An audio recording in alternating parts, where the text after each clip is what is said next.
नाज़रीन इकराम, एक तरफ तो इस निज़ाम ने एक मफरूर एक इश्तिहारी मुलजिम को लाडला बनाया हुआ है, लेकिन दूसरी तरफ जो है वो इमरान खान जो कि आइन और कानून की बात करता है, जो मुल्क में जमहूरियत की बात करता है, उसको किस तरह दीवार से लगाया गया ये भी आपके सामने है। लेकिन मैं हमेशा एक बात कहता हूँ कि एक मंसूबा जो है वो इन ताकतवरों का है, इन करप्टों का है, लेकिन एक मंसूबा जो होता है वो अल्लाह का है और अवाम का है, और अल्लाह इज दी बेस्ट प्लानर। ये तो कुरान में भी है ना। और ऐसा ही हुआ है, एक दफा फिर इनको जो है वो मुंह की खानी पड़ी है। अपने ही घर के बेदी ने लंका ढा दिया इनकी। निगरान हुकूमत ने वज़ीर आला जी मोहसिन नकवी साहब, पूरा का पूरा मीडिया नेटवर्क है, पहले भी उन्होंने इलेक्शन करवाए थे, एक सर्वे करवाया था अपने चैनल पे, सिटी 42, सिटी 41 और पता नहीं कितने को उनके जो है चैनल्स है, पूरा ग्रुप है, वहां पर उन्होंने सर्वे करवाया था और फिर वो नताइज रोक दिए थे उस सर्वे के। लेकिन अब जो है अब एक दोबारा उन्होंने सर्वे करवाया और दुनिया न्यूज, समा न्यूज ने भी एक सर्वे करवाया। आमतौर पर होता यह है कि सर्वे में तकरीबन 1000 लोग जो होते हैं वो रिपोर्टर उनको काउंट करते हैं, लेकिन ये सर्वे जो था तकरीबन 1 लाख से ज्यादा लोगों में हुआ है और इसमें भी जो है पाकिस्तान तहरीक इंसाफ और इमरान खान अव्वल आए। और इनको अपने चैनल जो थे इनके सारे इन्होंने कंट्रोल हासिल किया हुआ है मेन स्ट्रीम मीडिया पर। वहां पर दिखाया जा रहा है कि इमरान खान यानी कि बानी पीटीआई इमरान खान अव्वल नंबर पर है और अवाम में सबसे ज्यादा मकबूल है।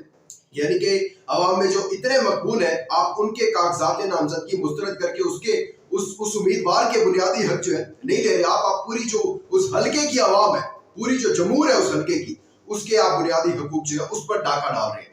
इस पर बात करते हैं डिटेल में। इसके साथ साथ शेख रशीद साहब के भी जो है वो कागजात नामजदगी मुस्तरद हो गए और इस हवाले से भी उन्होंने बात की है, उससे भी आपको आगाह करते हैं। और चीफ जस्टिस काजी फायजी साहब, मेरे काजी, इस मुल्क के काजी, उन पर एक बड़ी जिम्मेदारी है, उस हवाले से बात करते हैं। लेकिन आगे बढ़ने से पहले चैनल को सब्सक्राइब करके शुक्रिया का मौका दीजिएगा, वीडियो को लाइक और शेयर लाजमी कीजिएगा।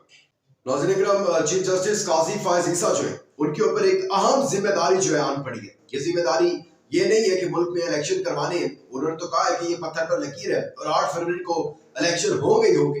ये जिम्मेदारी है कि इलेक्शन में तमाम जमातों को जो है वो इन करवाना है। इस टाइम जो पाकिस्तान तहरीक इंसाफ के साथ सलूक रखा जा रहा है वो आप सबके सामने है। जिस तरीके से उनको दीवार के साथ लगाया जा रहा है, 2000 से ज्यादा उम्मीदवारों के कागजात नामजदगी जो है वो मुस्तरद हो गए हैं। इससे बड़ी क्या आप दूसरों को लेवल प्लेइंग फील्ड पर हम करेंगे और अपने लोगों को आप कोई पूछ तक नहीं रहे हैं, या तहरीक इंसाफ के लोगों को। क्या 2000 से ज्यादा जो है कागजात नामजदगी मुस्तरद होने के बाद अब भी पाकिस्तान तहरीक इंसाफ गेम से आउट नहीं हुई। मैंने आपको पहले कहा कि अब ये जितने भी सर्वे करवा रहे हैं उनमें पाकिस्तान तहरीक इंसाफ अव्वल पर है। ये अब और कुछ भी नहीं कर सकते। इन्होंने गिरफ्तारियां कर ली, निशान छीनने की कोशिश कर ली, सब कुछ हथकंडे इस्तेमाल कर लिए, लेकिन अब ये चाहते हैं कि उम्मीदवार आए ना पाकिस्तान तहरीक इंसाफ के और मैदान खाली हो, हमारा 1000 वोटर भी हो तो हम इलेक्शन जीत जाए, हम एमएनए बन जाए और हमको भी असेंबली में जाकर बैठ जाए। अब ये जिम्मेदारी आज पहुंची है चीफ जस्टिस काजी फायजी साहब पर कि या तो इस मुल्क को वो बनाना रिपब्लिक बनने दे, या फिर आइन और कानून के मुताबिक फैसले करके अपना जो नाम है वो तारीख के जो है सुनहरी हरूफ में लिखवाएं। ये जिम्मेदारी है काजी फायजी साहब पर और हमेशा अच्छा सोचना चाहिए। और मुझे अच्छे की उम्मीद है काजी फायजी साहब से, चीफ जस्टिस से, कि वो इस पर कोई फैसला करेंगे, छुट्टियों से वापस आएंगे और इस पर कोई बेहतर फैसला होगा और पाकिस्तान तहरीक इंसाफ के जो उम्मीदवार है जिनके कागजात मुस्तरद हुए उनको एक दोबारा से मौका मिलेगा और जितने भी यारोज हैं उनको बुलाया जाएगा और पूछा जाएगा कि आपने मुस्तरद क्यों किए इनके कागजात नामजदगी।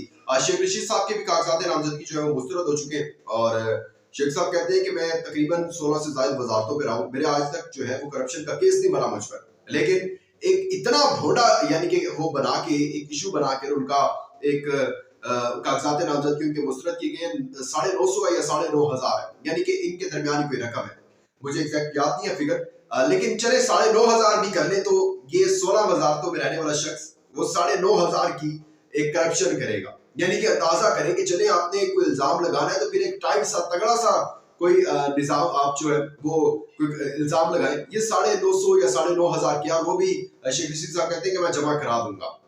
बाकी उन्होंने यही कहा है कि ये जहां से आए थे ये वही बढ़ गए हैं और इंशाल्लाह इनको बाढ़ के ही रख लें।